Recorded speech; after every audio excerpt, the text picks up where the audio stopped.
Welcome to the 7 Days Report. I'm your host, Vasilios Nikolaos Vitsalogiannis. We are here every weekend at 12 and 21 to bring you the latest headlines, in-depth analysis, and insightful commentary on the stories that matter most.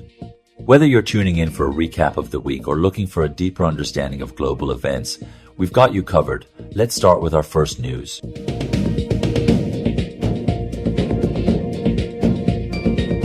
Norwegian Prime Minister Jonas Gahr Støre has publicly agreed with Crown Princess Mette-Marit's admission of poor judgment over her extensive contacts with the late sex offender Jeffrey Epstein. This comes after the U.S. Department of Justice released new files showing the princess featured hundreds of times between 2011 and 2014, including over 1,000 references and friendly email exchanges. The documents highlight emails where Mette-Marit acknowledged Epstein's 2008 conviction, yet continued correspondence, with one note stating she Googled him, and it didn't look too good.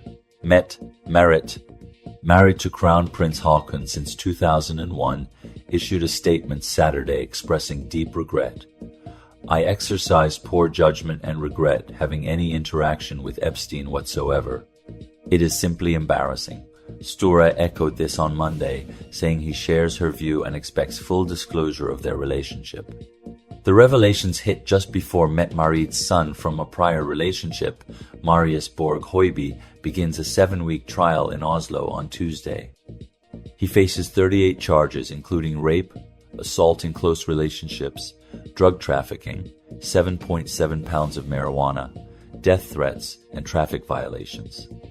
Høiby was indicted in August 2025 after multiple 2024 arrests and had been free pending trial. Royal historian Trond Noren Isaacson criticized Mette-Marit for lending Epstein legitimacy despite his known status as a convicted pedophile. Støre urged transparency, noting it's vital for those involved to provide credible explanations. Polls show declining popularity for the princess amid these scandals, compounding scrutiny on the Norwegian royals. The palace has not detailed meetings, but the emails suggest awareness of Epstein's crimes post-sentence.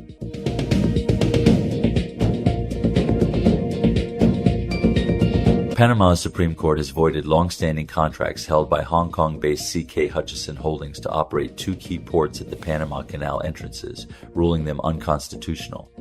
The decision, issued late the 29th of January 2026, targets Panama Ports Company, a CK Hutchison subsidiary managing container terminals at Balboa, Pacific, and Cristobal, Atlantic, since the 1990s. The court declared the underlying laws enabling these contracts invalid, leaving the operation's future uncertain. This stems from a July 2025 lawsuit by Panama's Comptroller General challenging the deals. President Jose Raul Molino previously suggested public-private partnerships could assume control if invalidated. China's Hong Kong and Macau Affairs Office labeled the verdict absurd, shameful, and pathetic on the 3rd of February 2026, vowing to protect Chinese firms' interests.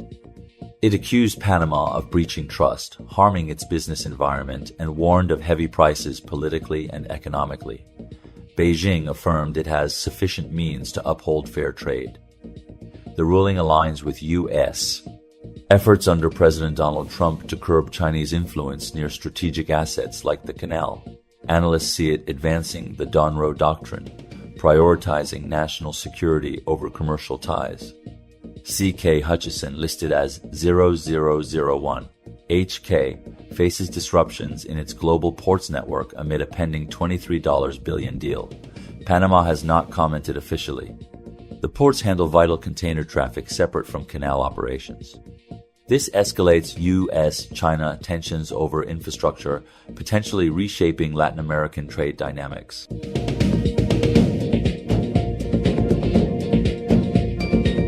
Ukraine's capital, Kyiv, grapples with widespread power outages following intense Russian missile and drone attacks on the energy sector. President Volodymyr Zelensky reported that more than 200 repair crews are actively working to restore electricity amid sub-zero temperatures exacerbating the hardship for residents. More than 1,100 apartment buildings across several Kyiv districts remain without power or heating, leaving tens of thousands in the cold. Zelensky highlighted the urgency during a coordination call, noting that emergency teams from other regions have been deployed to bolster local efforts. The strikes, which hit critical infrastructure like thermal power plants, are part of Russia's renewed campaign after pausing attacks at U.S. President Donald Trump's request. Zelensky personally spoke with officials to coordinate support for affected communities nationwide, emphasizing preparation of warming centers and invincibility points stocked with essentials. In total, nearly 58,000 workers are involved in repairs across power grids, generation facilities, and heating networks. Kyiv Mayor Vitaly Klitschko warned that severe frost will prolong the crisis, urging residents to conserve energy. Russia's bombardment has damaged half of Ukraine's power generation capacity since the invasion began, aiming to plunge the country into darkness during winter. Zelensky described the attacks as cynical terror against civilians, with over 1,100 drones and hundreds of missiles launched recently. Residents like Liza Lazarenko shared stories of enduring 55-hour blackouts, relying on makeshift aid points. Despite tireless repairs, the situation remains dire, testing Ukraine's resilience.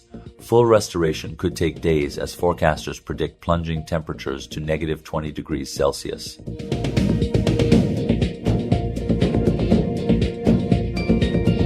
Iranian authorities have unveiled an online portal allowing citizens to report the names of loved ones absent from the official list of 3,117 people killed during nationwide anti-government protests that erupted in late December 2025. The move comes as families and activists flood social media with evidence of omissions, fueling international calls for transparency and justice. The protests, sparked by economic collapse, soaring inflation, and chronic mismanagement of services like water access, quickly escalated into demands for the downfall of the Islamic Republic. Demonstrations spread from Tehran's Grand Bazaar to cities nationwide, met with a brutal crackdown by security forces, including the IRGC and police. Most fatalities occurred on January 8 and 9 during events like the trapping and shooting of protesters in Rosh Bazaar, where at least 392 died amid fires and blocked escapes. Officials insist the deaths resulted from terrorists backed by the U.S. and Israel, rejecting UN Human Rights Council resolutions condemning state violence. Iran dismissed a January resolution passed by 25 nations, claiming Western sanctions, not rights abuses, harm civilians. Human rights groups like Amnesty International and Iran Human Rights dispute the toll, documenting over 6,000 deaths, many young protesters shot or beaten. The government's list, released recently, contains duplicates and misses verified victims shared by families, prompting the portal's launch on Tuesday. Iran International's Truth Registration Map has logged 1,141 plus names with photos and testimonies, expecting more. Critics like IHR Director Mahmoud Amiri Moghadam call the official figure an admission of a vast massacre. As families search for the missing, some feared in mass graves, tensions rise between ex-leaders and bruised hardliners. Rights advocates urge ending impunity, while Iran pursues U.S. talks amid grief. The portal's effectiveness remains unclear, with no timeline for updates.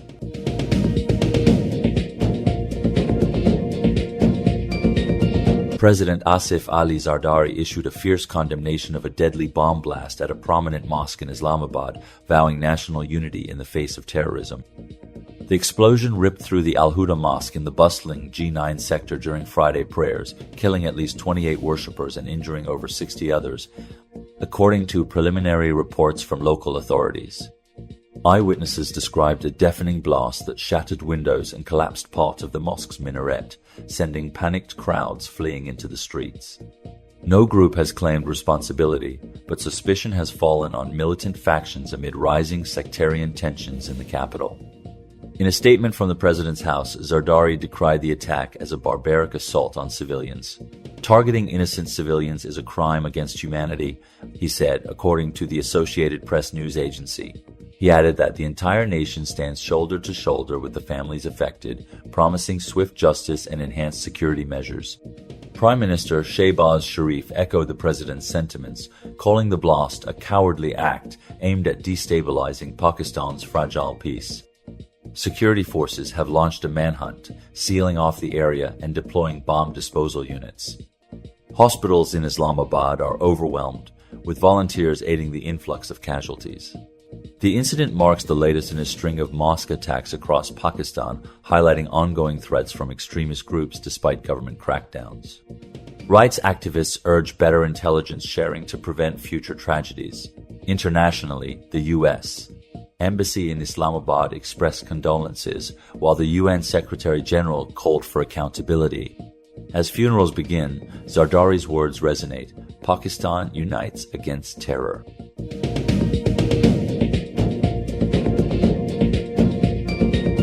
That was the 7 Days Report Show. I'm your host, Vasilios Nikolaos Vitsalogiannis. Before signing off, I would like to thank you for listening to our news. Until next time, stay informed and be safe. Goodbye.